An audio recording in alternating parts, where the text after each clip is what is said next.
Hello friends, welcome to all of you in our channel Khan classes of commerce. जैसा कि screen पर आप देख रहे हैं MCQs दिए हुए हैं, तो MCQs की आज हम 4th सीरीज़ लेकर आए हैं जो कि यूनिट नंबर 1 से रिलेटेड है। तो आज हम इस वीडियो में आपको कुछ इम्पॉर्टेंट MCQs बताएंगे और इसके साथ साथ मैच दी कॉलम भी आपको बताया जाएगा, तो वीडियो को अंत तक देखें। चलिए हम पहला क्वेश्चन देख लेते हैं। किसी भी खाते के बाएं पक्ष को क्या कहा जाता है? The left hand side of an account is known as. तो किसी भी अकाउंट में जब लेफ़्ट हैंड साइड बनाया जाता है तो उस लेफ़्ट हैंड साइड को हम क्या नाम देते हैं? तो उसको डेबिट साइड नाम दिया जाता है। तो किसी भी अकाउंट का लेफ़्ट हैंड साइड यानी बाएं पक्ष में क्या होता है? डेबिट। तो किसी भी अकाउंट के दाएं पक्ष में क्या आएगा? तो वो क्रेडिट हो जाएगा। तो पहले क्वेश्चन का आंसर ए हो जाएगा और दूसरे क्वेश्चन का आंसर बी हो जाएगा। अब हम आगे क्वेश्चन देख लेते हैं कि क्वेश्चन नंबर 3 स्क्रीन पर क्या दिया हुआ है। क्वेश्चन नंबर 3 है, व्यक्तिगत खाते का डेबिट शेष बताता है, मतलब डेबिट बैलेंस इन पर्सनल अकाउंट इंडिकेट्स। तो डेबिट बैलेंस पर्सनल अकाउंट का क्या बताता है? तो डेबिट बैलेंस पर्सनल अकाउंट का अमाउंट रिसीवेबल बताता है। इसको हम अच्छे से समझ लेते हैं। आपको जैसा पता है कि कैश इन हैंड का भी डेबिट बैलेंस होता है, प्राप्य बिल का भी क्या होता है? डेबिट बैलेंस होता है, अकाउंट रिसीवेबल का भी क्या होता है? डेबिट बैलेंस होता है, और अकाउंट पेबल का क्या होता है? क्रेडिट बैलेंस होता है। यहाँ पूछा गया है व्यक्तिगत खाते का डेबिट शेष। तो डेबिट शेष तो यहाँ 3 हो रहे हैं, लेकिन यहाँ पूछा गया है व्यक्तिगत खाते का। तो आपको याद होगा, ये हमने पहले भी आपको बताया था कि जब भी किसी व्यक्ति से पैसा लेना होता है तब वो डेबिट बैलेंस हमारा बताता है। तो किसी भी जब व्यक्तिगत खाते में हमें किसी अकाउंट को हम डेबिट करेंगे, यानी कि उससे हमको पैसा लेना है, वो बिजनेस का कौन है? डेटर्स है। तो बिजनेस के जो डेटर्स होते हैं, जो देनदार होते हैं, उनका अकाउंट क्या होता है? डेबिट होता है। और देनदार खाता डेटर्स अकाउंट क्या है? एक व्यक्तिगत खाता है। तो यहाँ व्यक्तिगत खाता लिखा हुआ है, इसलिए आपका राइट आंसर क्या हो जाएगा? बी हो जाएगा। अगर यहाँ व्यक्तिगत खाता शब्द नहीं होता, केवल डेबिट बैलेंस कहा जाता, तो डेबिट बैलेंस तो आपके अकाउंट्स रिसीवेबल का भी होता है, यानी कि प्राप्य खाते का भी होता है, कैश इन हैंड का भी होता है, और बिल्स रिसीवेबल का भी होता है। तो मोस्ट एप्रोप्रिएट आंसर यहाँ क्या हो जाएगा? बी हो जाएगा। इसके बाद हम स्क्रीन पर अगला क्वेश्चन देख लेते हैं कि अगला क्वेश्चन आपको क्या दिया गया है। खाता बही क्या है? What is the laser? तो लेज़र पूछा गया कि क्या है? तो लेज़र एक प्रधान बही है, मतलब प्रिंसिपल बुक ऑफ अकाउंट है, क्योंकि इसमें सभी प्रकार के खाते रखे जाते हैं, तो इसको हम प्रिंसिपल बुक कहते हैं, यानी कि प्रधान बही कहते हैं। तो इस बात को आप याद रखिएगा, बहुत ही इम्पोर्टेंट ये फैक्ट है।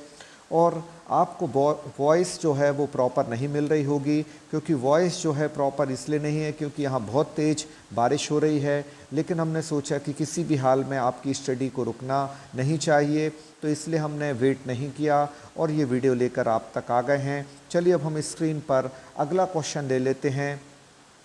आवास्विक खाते में डेबिट शेष बाकी दिखाता है। आवास्विक खाता मतलब होता है नॉमिनल अकाउंट। नॉमिनल अकाउंट मतलब नाम मात्र का खाता। तो नाम मात्र का खाता डेबिट कब दिखाता है? जब वो व्यय होता है, क्योंकि हमने आपको बताया है कि all expenses are debited and all losses are debited. तो यहाँ एक्सपेंस दिया गया है और एक्सपेंस हमेशा क्या होता है? डेबिट होता है। तो एक्सपेंस को डेबिट करते हैं, प्रॉफिट को क्या करते हैं? क्रेडिट करते हैं। जबकि असेट भी क्या होती है? डेबिट होती है। लेकिन असेट कौन सा अकाउंट होता है? तो असेट आपका क्या होता है? रियल अकाउंट होता है। जबकि इन्होंने नॉमिनल अकाउंट पूछा था, तो नॉमिनल अकाउंट के अकॉर्डिंग डेबिट बैलेंस किसका होता है? तो एक्सपेंस का होता है और लॉसेस का होता है। फिलहाल उन दोनों में से यहाँ एक्सपेंस दिया हुआ है, तो ए आपका राइट आंसर हो जाएगा। इसके बाद स्क्रीन पर अगला क्वेश्चन देख लेते हैं कि अगला क्वेश्चन क्या है। आवास्विक खाते में जमा शेष दिखाया जाता है। तो यहाँ क्रेडिट बैलेंस इन नॉमिनल अकाउंट पूछा गया है। तो सबसे पहले यहाँ तो 2 नॉमिनल अकाउंट हैं, एक्सपेंस भी आपका नॉमिनल है और गेंस भी आपका क्या है, नॉमिनल है। लेकिन नॉमिनल में इन्होंने क्या पूछा है, नॉमिनल में इन्होंने पूछा है कि क्रेडिट बैलेंस किसका होता है, तो क्रेडिट बैलेंस प्रॉफिट का होता है।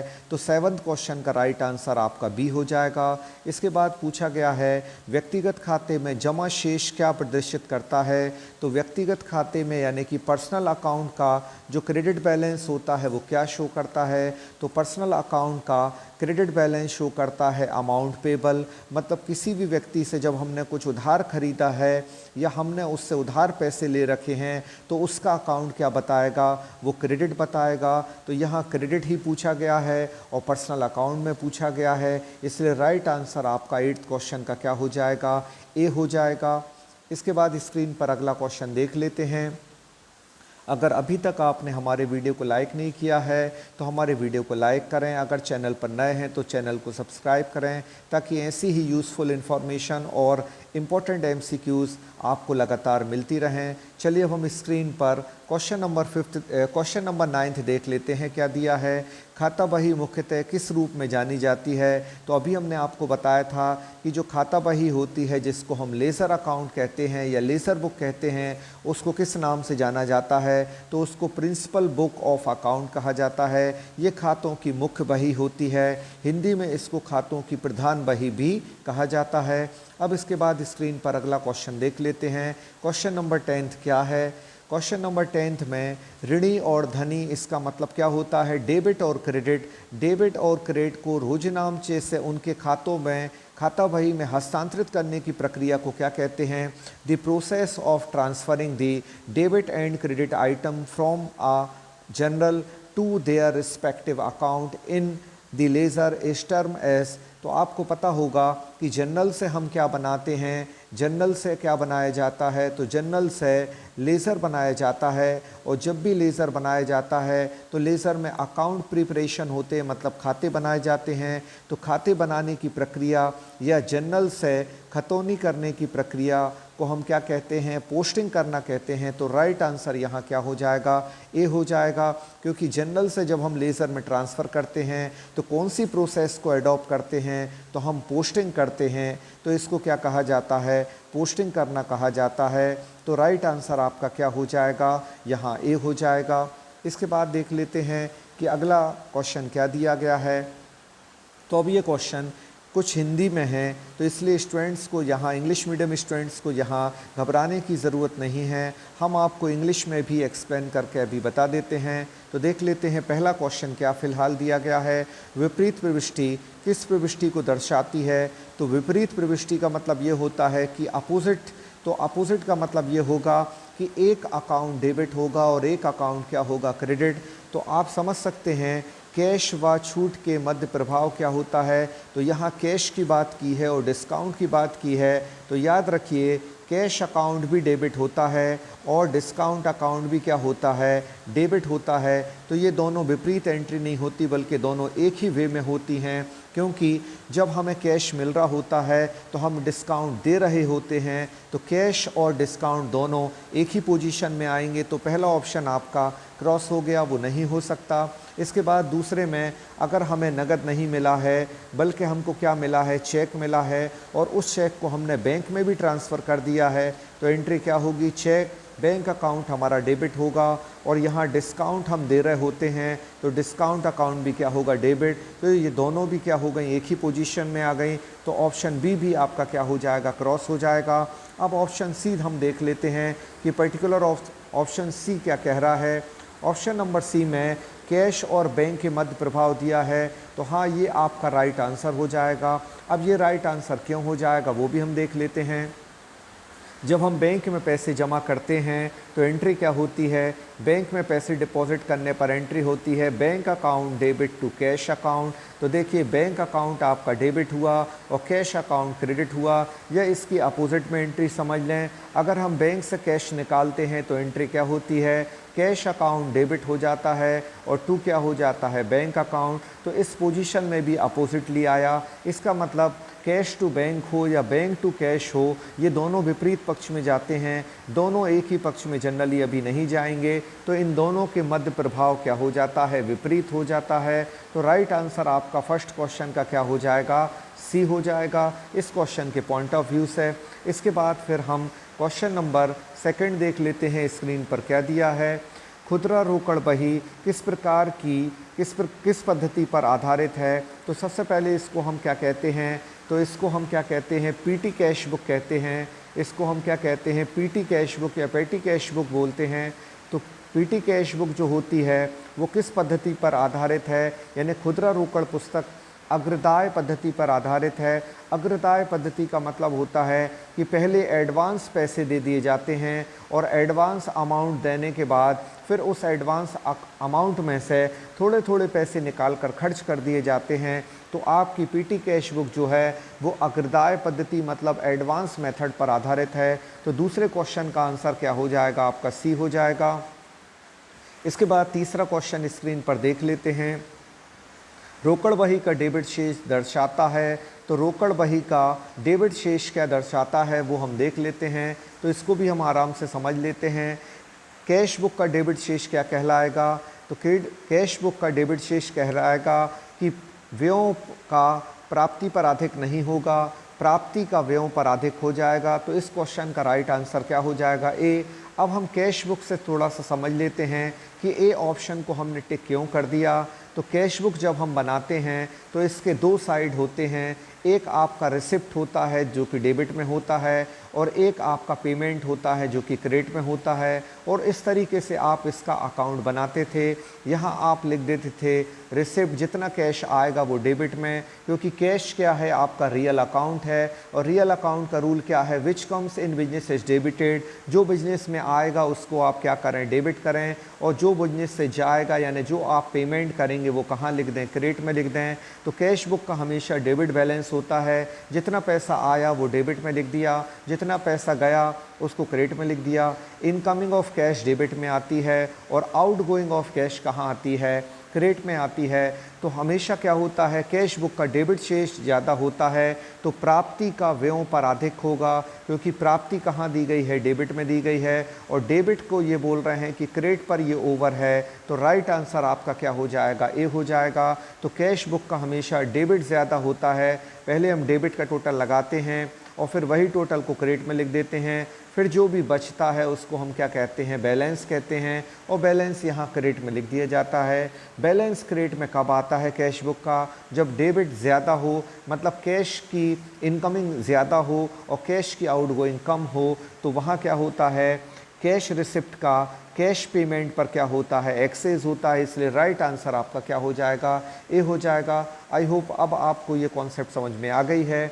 अब हम स्क्रीन पर और आगे एमसीक्यूज़ देख लेते हैं। तो ये इंग्लिश में एमसीक्यूज़ दिए गए हैं, तो हिंदी वालों को भी यहाँ घबराने की ज़रूरत नहीं है, हम आपको क्लियरली एक्सप्लेन कर देते हैं।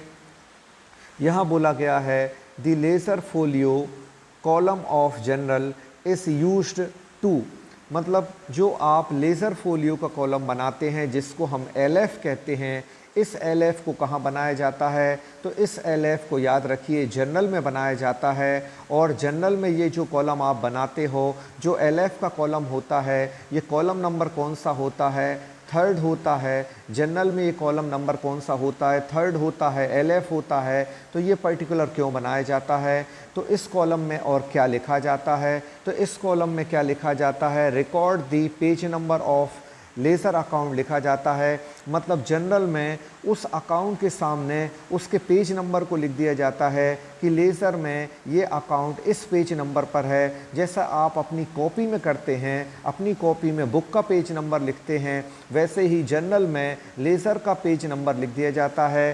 तो ये किस चीज़ को मेंशन करता है, ये मेंशन करता है page number of the laser account को। तो राइट आंसर आपका क्या हो जाएगा, यहाँ डी हो जाएगा। अब हम इसके बाद अगला क्वेश्चन देख लेते हैं कि अगला क्वेश्चन क्या दिया गया है। The journal entry to record the sale of service on credit, तो यहाँ एक सर्विस को क्रेडिट पर सेल किया गया है। तो पूछा गया है कि जनरल एंट्री क्या होगी। तो जनरल एंट्री जब क्रेडिट सेल की जाती है, जब यहाँ सर्विस कोई क्रेडिट सेल की जाती है तो एंट्री क्या होगी। तो जब भी हम जिस व्यक्ति को सर्विस प्रोवाइड करते हैं तो तो उसको हम क्या कहेंगे, डेटर्स कहेंगे। तो यहाँ एंट्री हो जाएगी debtors account debit, debtors account यहाँ क्या हो जाएगा, डेबिट हो जाएगा। और चूँकि ये हमारी एक सर्विस है तो सर्विस से होने वाली सर्विस से हमको क्या मिलती है, इनकम होती है। तो एंट्री हो जाएगी debtors account debit to income account, debtors account debit to income account. अब इसको देख लेते हैं कि डेटर्स अकाउंट कहाँ डेबिट हुआ है और डेटर्स अकाउंट डेबिट होने के बाद इनकम कहाँ क्रेडिट हुई है। तो इनकम यहाँ देख लेते हैं। कंडीशन पॉइंट नंबर डी में आप देखें क्या दिया गया है, ऑप्शन डी में दिया गया है डेटर्स का अकाउंट डेबिट होगा और फीस इनकम यहाँ क्या होगी, क्रेडिट होगी। तो यहाँ इनकम से मतलब किससे है, तो इनकम से यहाँ मतलब किससे है, फ़ीस से है। और फ़ीस चूँकि यहाँ हमको क्या हो रही है, मिलेगी। फ़ीस क्यों मिलेगी, क्योंकि जब हम सर्विस प्रोवाइड करते हैं तो फ़ीस हमको मिलती है और फ़ीस मिलती है तो वो इनकम है और इनकम को क्या किया जाता है, क्रेडिट किया जाता है। और डेटर्स का अकाउंट क्या होता है, इनिशियली डेबिट होता है। तो debtors account debit to income account या debtors account debit to fees account. और ये किस ऑप्शन में दिया गया है, तो ये ऑप्शन नंबर डी में दिया गया है। इसलिए सेकंड क्वेश्चन का आंसर आपका क्या हो जाएगा, डी हो जाएगा। इसके बाद इसी तरह एक और जनरल एंट्री दी गई है, उसको भी हम समझ लेते हैं।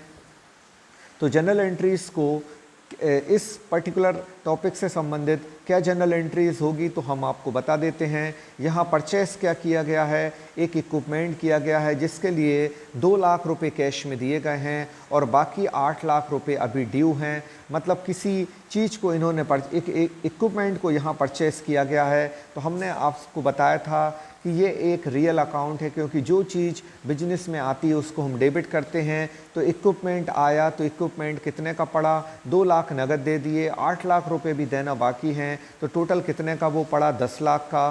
तो इक्विपमेंट अकाउंट क्या हो जाएगा, डेबिट हो जाएगा। इक्विपमेंट अकाउंट आपका क्या होगा, 10 लाख रुपए से डेबिट हो जाएगा। और उसके बाद कैश अकाउंट को हम 2 लाख से क्रेडिट करेंगे, क्योंकि 2 लाख रुपए जा रहे हैं और बाकी 8 लाख रुपए उधार हैं। और उधार देने वाले को क्या कहते हैं, क्रेडिटर कहते हैं। तो एंट्री क्या हो जाएगी, equipment account debit to cash. Equipment account debit हो जाएगा 10 लाख से, टू कैश अकाउंट आ जाएगा 2 लाख और टू क्रेडिटर अकाउंट आ जाएगा 8 लाख। तो जनरल एंट्री आपकी क्या हो जाएगी, ये बी ऑप्शन वाली हो जाएगी। तो थर्ड क्वेश्चन का राइट आंसर यहाँ क्या हो जाएगा, बी हो जाएगा। अब इसके बाद हम मैच दी कॉलम और देख लेते हैं कि मैच दी कॉलम पर्टिकुलर किससे किसकी मैचिंग होती है।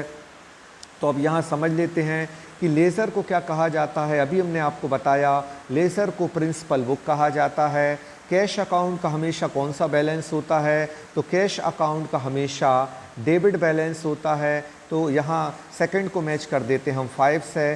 बैंक अकाउंट का डेबिट या क्रेडिट कोई भी बैलेंस हो सकता है, तो हम यहाँ टिक कर देते हैं। यहाँ हम थर्ड को मैच कर देते हैं फोर्थ के साथ, क्योंकि बैंक अकाउंट का डेबिट या क्रेडिट कोई भी कॉलम हो सकता है। जब बैंक में हमारे पैसा जमा होगा तो हम बैंक को डेबिट करते रहेंगे, यानी बैंक का डेबिट बैलेंस होगा। और अगर बैंक से हमने करेंट अकाउंट पर ज़्यादा पैसे निकाल लिए हैं, मतलब उधार ले लिया है, तो वो ओवरड्राफ्ट बन जाएगा, मतलब क्रेडिट होगा। तो याद रखिए बैंक का डेबिट या क्रेडिट कोई भी बैलेंस हो सकता है। तो थर्ड की मैचिंग 4 से हो गई। और total of credit side is more than, तो क्रेडिट साइड का टोटल, क्रेडिट साइड जब उस क्रेडिट साइड का टोटल कब ज़्यादा होता है, तो जब ज़्यादा होता है तो वो कौन सा बैलेंस होता है, तो वो क्रेडिट बैलेंस होता है। तो फोर्थ का मैचिंग हो जाएगी 1 से। और नॉमिनल अकाउंट को हम कहाँ ट्रांसफ़र करते हैं, तो आपको पता है नॉमिनल अकाउंट में एक्सपेंस और लॉस आते हैं, इनकम और आपकी क्या आती है,